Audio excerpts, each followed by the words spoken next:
I live in Berkeley, or rather, I live there, but on the other hand, I'm not doomed to hop on the BART at 8 in the morning and drag myself to the office. At least, that's how it was. Until that Friday evening. It was 4:47 p.m. I was getting ready to shut down my computer. The balcony door was open, coffee mug in hand. Then, in the bottom right corner of the screen, a little email notification popped up. The subject line was enough to throw my life's rhythm into complete chaos. Return to Office Policy Update, effective next Monday. In other words, starting Monday, everyone back to the office. The office I'm talking about is a massive open-plan hell right in the middle of San Francisco.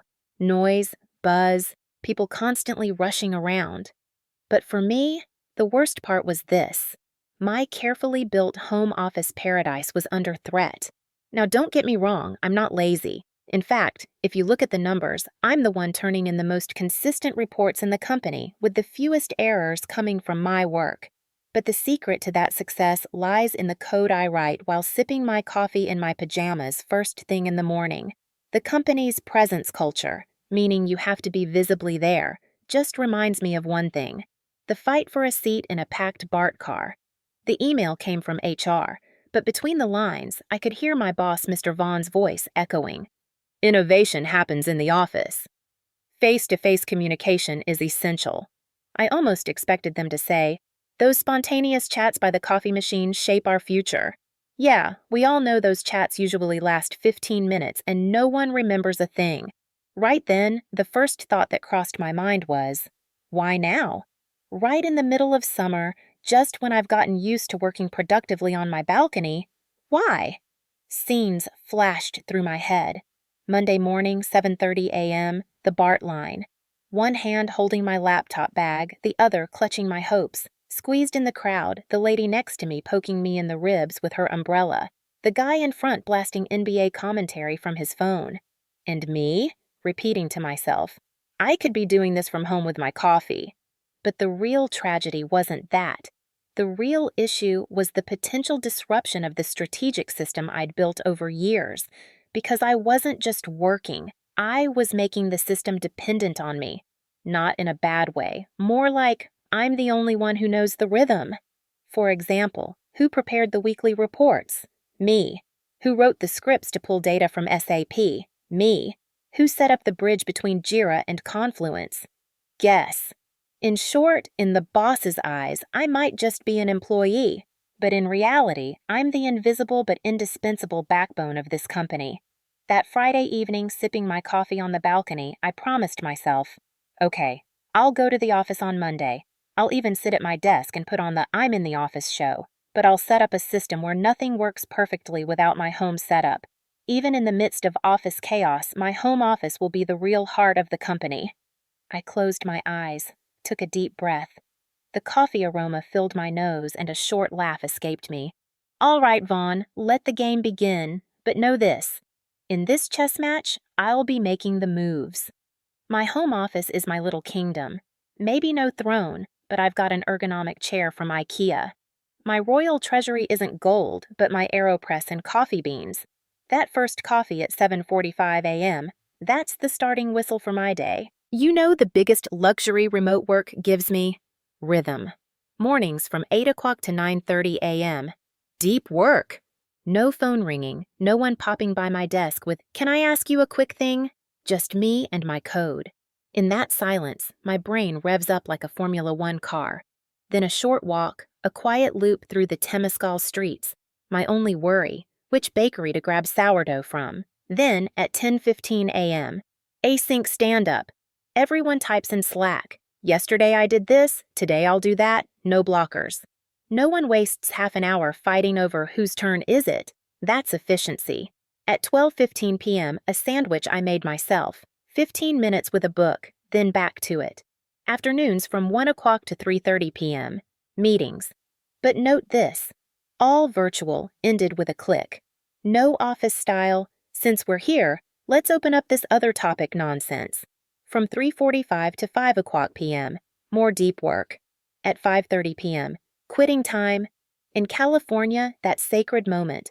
Work's done, life resumes. Laptop shuts, soul opens. Now take that and imagine the office version. Early morning Bart. The guy next to you had onions on his breakfast burrito.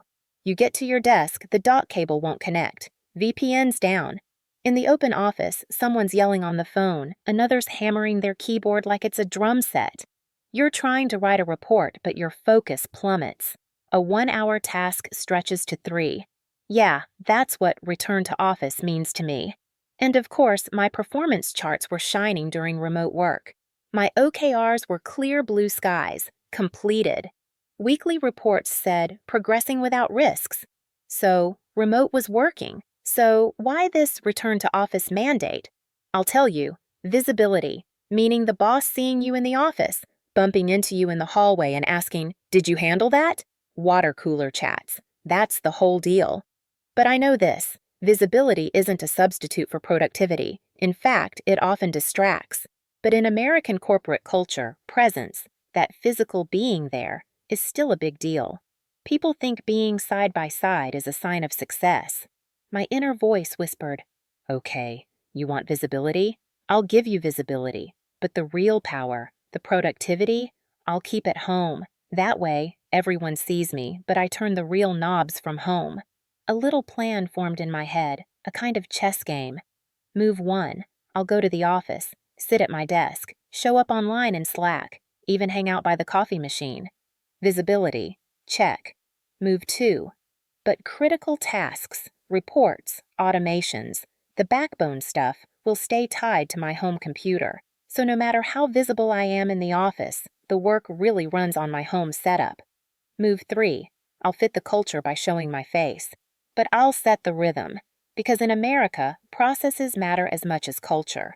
Workflows, approval chains, docs, all within the rules.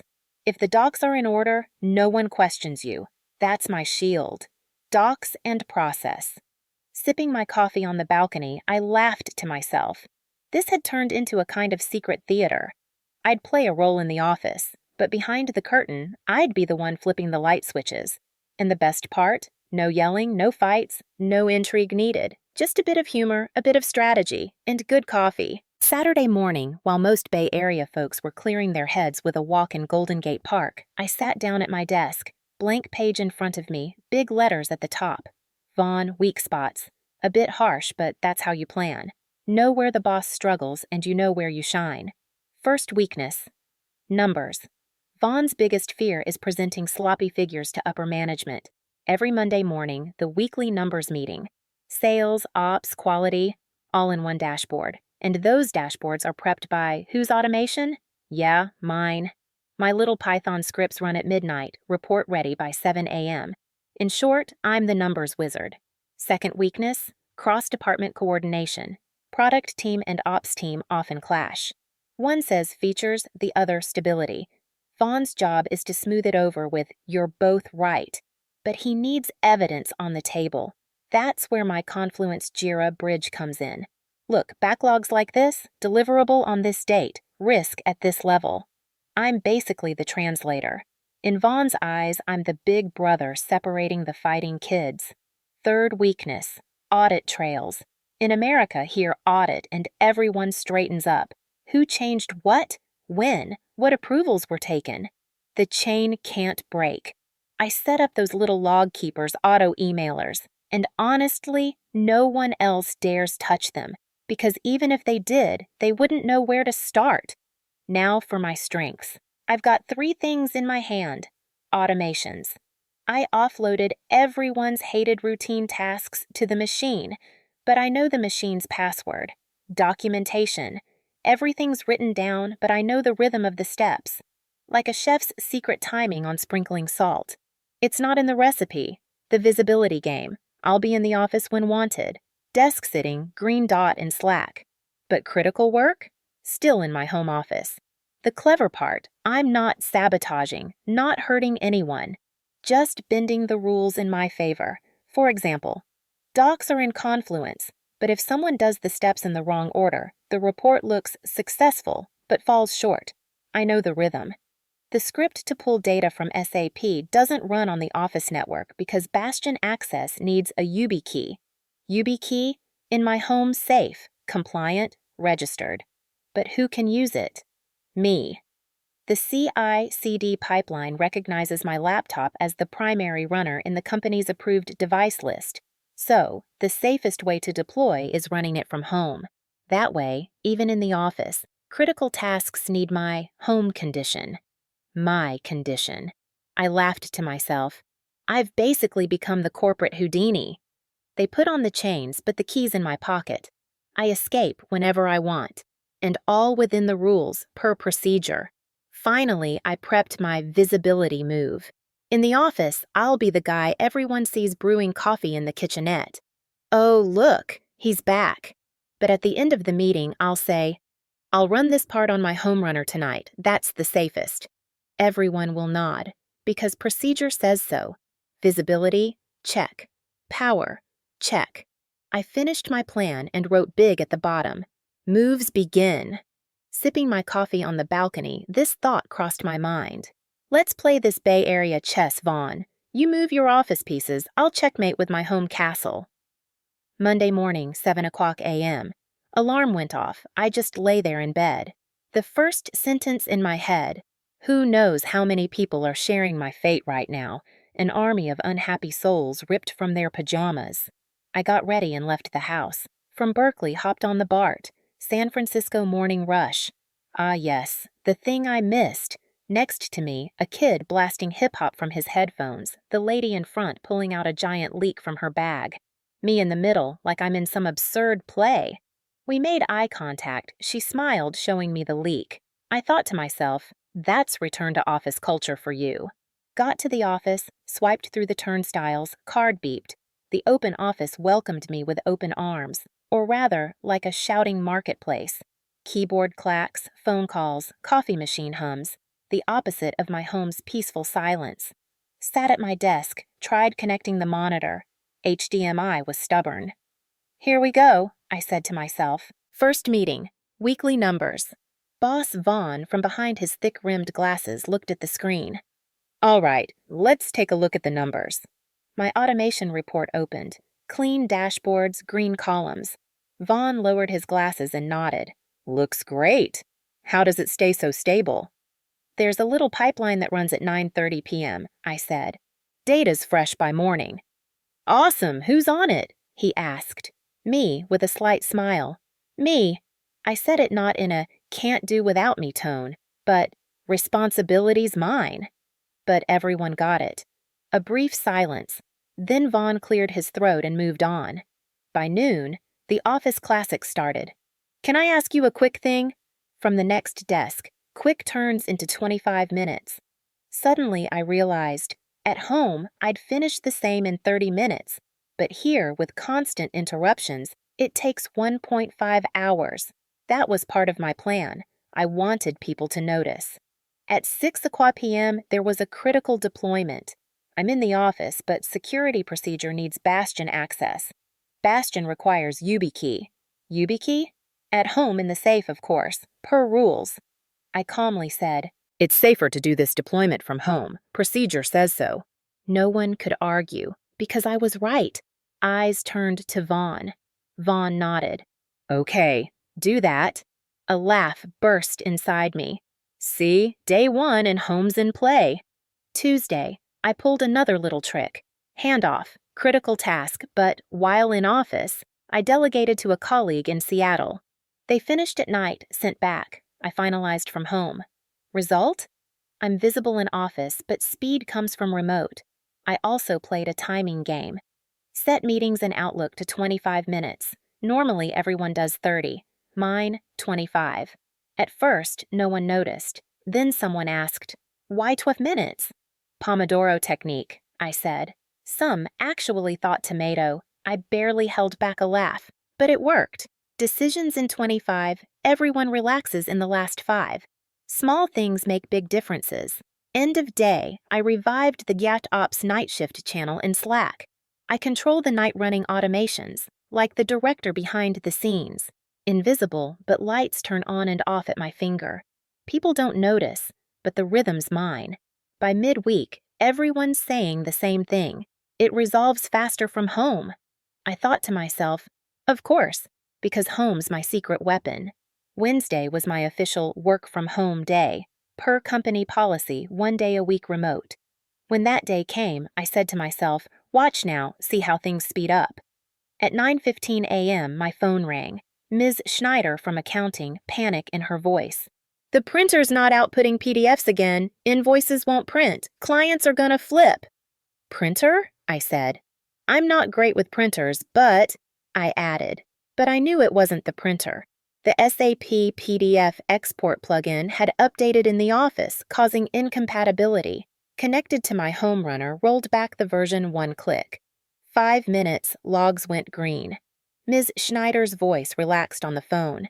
You're amazing, thanks. We've been fighting it for hours in the office. Me, sipping coffee on the balcony, problem solved from home in 5 minutes. That's the difference. Afternoon, checked the Jira board. Bunch of blocked labels on tasks. Anna from the team wrote, waiting on prod data sync. Meeting opened, everyone talking at once. Office network's hitting the firewall. VPN's out. Bastion's not responding. I smiled quietly. My home connection was clean. Logged into the runner, approved, sync flowed. Logs scrolled on screen. The whole team let out an oh sigh. Vaughn turned to me, serious but with a reluctant smile. You saved the day again. All I thought, not me, my balcony did. At 6:30 p.m., weekly report flow triggered. Pipeline chugged along perfectly. An hour later, message from Vaughn. Report's perfect. Upper management loved it. Then the second line. Things moved a bit slow in the office today, but you wrapped it up fast from home. There it was, the golden sentence. The guy who mandated everyone to the office last week now had to praise my home speed. Thursday, back to office. Sitting at my desk, Mark from next desk leaned over and whispered, You know, systems run faster when you're home. No way, I said. Just coincidence. But we both knew it wasn't. Friday morning, small performance dip. My monitoring panel lit up red alarms. In the office, everyone panicking, looking at each other. I calmly said, Gotta try this on my home runner, safer there. Everyone nodded, because it made sense, because it was procedure, and because there was no other fix. End of that day, direct Slack from Vaughn. How about a remote-heavy trial next week? No need to be in the office. I read it, closed, reopened. Did I see wrong? The boss who said everyone in last week now saying, stay home more. Like Bay Area weather, morning fog, afternoon sun. But this wasn't nature's whim. It was my little strategic chess win. My revenge came not with yelling, but just working faster and smarter. At home, coffee in hand, on my balcony with seagull sounds in the background. New week arrived. Monday morning, interesting meeting on my calendar. Work model, alignment. Attendees, me, Boss Vaughn, and Ms. Lehman from the Employee Council. Walked into the conference room. Typical San Francisco office smell. Coffee, toner, and a hint of stress. Vaughn adjusted his glasses, opened his notes. Topic clear. Let's clarify our work setup. I took a deep breath. Thought, showtime. Vaughn started. You did remote heavy last week. Results were solid. Reports on time, errors down. But of course, the team seeing you in the office more could be motivational. I thought, still on motivation, but kept a polite smile.